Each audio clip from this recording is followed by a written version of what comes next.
Magandang umaga sa'yo, Tita Susan. Sige, Mateo. Good morning, mga kapuso. Nakapamalengke na ba kayo para sa ulam nyo mamaya? Magkano ang budget nyo? Naku, usap-usapan ngayon. Magkano ba talaga ang budget para sa pagkain na isang araw, Mateo? Yan talaga ang usap-usapan natin at yan talaga kailangan natin i-figure out ngayong umaga. Dahil magkano ba talaga? Halimbawa, Tita Su, apat po kayo sa isang pamilya. Ha? Magkano dapat ang budget nyo sa apat na tao sa isang pamilya? Depende. Alam mo, pagka sa apat kayo, yung 500, maliit yun eh. Sa isang araw yun, ha? Kasi breakfast, lunch, dinner. Okay. Oo. Mali, yung pa 1,000. Kasi bigyan mo na 500. 500, isang ulam lang yun. Para sa apat. Isang klase ng ulam. Naalala ko nung nag-army training ako, sa isang araw, yung budget namin, 110. Isang meal? Hindi. Lunch, breakfast, dinner. 100. Ay, malaki pa rin yung sa inyo, 110. Malaki na ba yun? Oo, malaki pa. 25 pesos mahigit yun. Alamin natin kay Chef JR na namamalengke ngayon. Chef, budget reveal na nga tayo kung ano mga pinamili mo. Manok, nagmahal pa ang manok dahil sa ASF. Akong bahala dyan, ma'am. Maraming salamat po. A blessed morning sa inyo dyan, ma'am Susan, and of course, Brother Mateo, sa lahat ng mga kapuso natin na kasama dun sa mainit na usapan, yun nga kanina pinag-uusapan nyo dyan sa studio, yung talagang realistic na budget ng isang meal.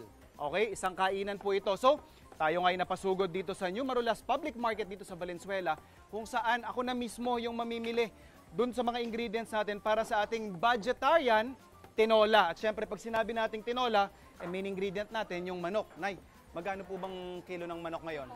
240. Okay, 250, 240. Pahingi nga po ang kalahati. Now, for a family of 4, I think saktong-sakto na yung kalahating kilo. Mga 6 na piraso yan, Nay, no? Okay, so meron na tayong kalahating kilo, 150 na, 125 na agad yon. And of course, mamimili pa rin tayo ng iba pa nating ingredients, kagaya nung papaya, of course, malunggay. Kailangan din natin dito syempre ng luya. Ako personally, yung aking recipe ng tinola, meron akong sibuyas at bawang. And of course, yung ating patis. At eto, papakita ko lang sa inyo mga kapuso, quick overview lang nung yung ginagawa namin din sa kusina. Alam nyo po, bilang chef, hindi lang kami basta dapat marunong magluto. Dapat marunong din kami mag-compute ng food cost. In fact, yung pinapakita ko sa inyo ngayon is what we call plate cost. So ito yung ating manok, 125 pesos, isang piraso ng papaya natin, 30. Yung malunggay natin, isang tali ay 10, luya, 10. Bawang natin, tsaka sibuyas, tig-6 po yan. Mantika natin, 20 pesos yung bili natin sa isang pakete, pero 1/4 lang yung magagamit natin. So 5 pesos yan. Patis, 2 piso. Paminta, piso. At saka yung bigas, binili natin yung tig 54 pesos. So meron tayo ditong total of 249 pesos mga kapuso. So kung apat kayo sa family ninyo, that would be around 62 pesos and 25 cents per pax or per person.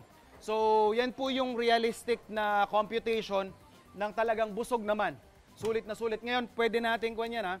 So ito yung ating computation. So papakita ko lang para mabilis yung ating total na 249 pesos. Yan po yung total natin or 62.25. O yan, sige, laitin nyo na po ang aking sulat. Per person po yan. Ito na po yung per person natin per meal. So may kasama na pong bigas yan or kanin at saka ulam na siksik na siksik. And speaking of tinola natin, this is how I do my tinola. So meron tayo ditong pan and then we're just gonna add in yung ating mantika at saka yung ating manok. And then yung ating luya. Ngayon, pag gusto nyo pang mas i-budget pa yan, pwede nyong i-omit or tanggalin yung iba nating ingredients.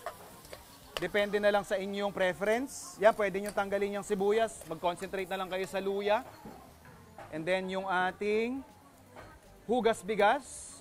Siyempre, pag usapang budget, kailangan ma-exhaust natin lahat nung pwede nating ma-exhaust sa mga ingredients natin. So, imbis na itapon ninyo yung hugas bigas ninyo, gamitin ninyo yan na pang sabaw-sabaw. Ayan, luya, bawang. Pwede nyo rin tanggalin yan kung gusto ninyong talagang ginger at saka manok lang yung inyong pinaka malalasahan. And of course, yung ating papaya, sasabay na natin yan sa pagpapalambot. And we're gonna season this with fish sauce. Kung gusto nyo tanggalin yung 2 pesos natin na budget sa patis, pwede kayong gumamit ng asin for cents lang. And kung meron nga kayong kapitbahay, pwede natin tong hingin yan, no? Yung malunggay natin to finish. And more or less after 20 minutes, ito yung magiging itsura niya mga kapuso. Ready yung ating vegetarian tinola. Actually, hindi na to vegetarian, pero ito yung talagang payak na tinola recipe. Good for 4 persons. Nagkakahalaga ng 62 pesos and 25 cents. Ayan po, mga kapuso, ready na. Siyempre, may partner tayong kanin dito. Ayan! Siyempre, sa lahat ng mga budget-friendly, mga food adventure, laging tumutok sa inyong pambansang morning show kung saan laging una ka, unang hirit!